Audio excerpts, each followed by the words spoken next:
Hey, this is Sully from Cairo News Radio in the Seattle area. I'm our transportation reporter, and I have a question for you. Do you know what a Stroad is? S-T-R-O-A-D.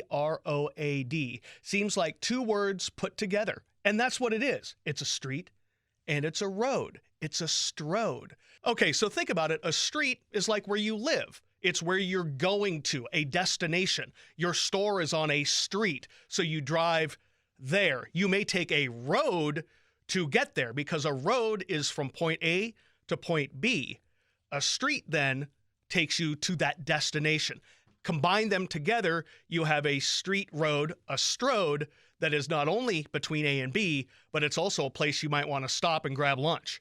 And a Stroad is an interesting thing. I just found out, I had been doing transportation for years. I had not heard this until just recently. Basically, a road was created years and years ago before a lot of development, say for our region, going from Seattle up north 10 or 12 miles to, say, Linwood or Everett. Those are cities north of us. So you built this freeway kind of highway, 99, had signals, but there were long blocks. Speed limit was 45, 50 miles an hour. Well, in the last 40 years, that whole area on 99 has filled in with businesses, apartments, stores. So it's kind of become a street, a place where you actually would go, not just a place to pass through.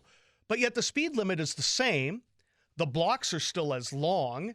And it turns out that they're really dangerous. One, because of the speeds. Two, there are a bunch of people who cross the roads in between these long blocks.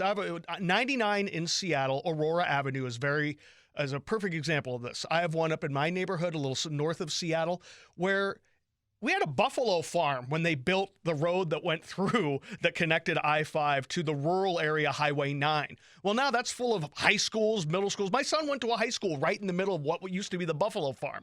Well, it's 45, 50 miles an hour.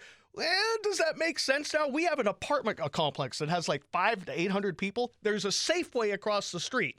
The nearest crosswalk is about a half mile that way or a half mile that way. So what do the people do? They run across all 5 lanes of the highway at all hours of the day or night, and people are still going 45 to 50 miles an hour. So the question is, should we lower the speed limits? Should we do something that changes, I guess, the design or the dynamic of that road now that it's a Stroad, a street road? I'm sure you probably have one in your neighborhood or even in your state or around where you live. Think about it.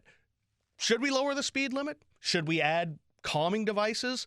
What should we do to make these roads maybe a little safer for everybody? Because in Washington, the state manages 1,100 miles of these Stroads, and the fatal accident rate is double the rest of the rate. So it's an interesting discussion. I'd never heard of the term. I'm thinking for you old school people, my age, electric company. Remember the person on the side? Stroad. At, chat. In. I'm really dating myself now, but it's fun. Yeah, I'd never heard of the word. Enjoy it. Check it out. See if there's one in your neighborhood. Leave some comments below. What do you think should be done to make these a little safer? We'll see you next time.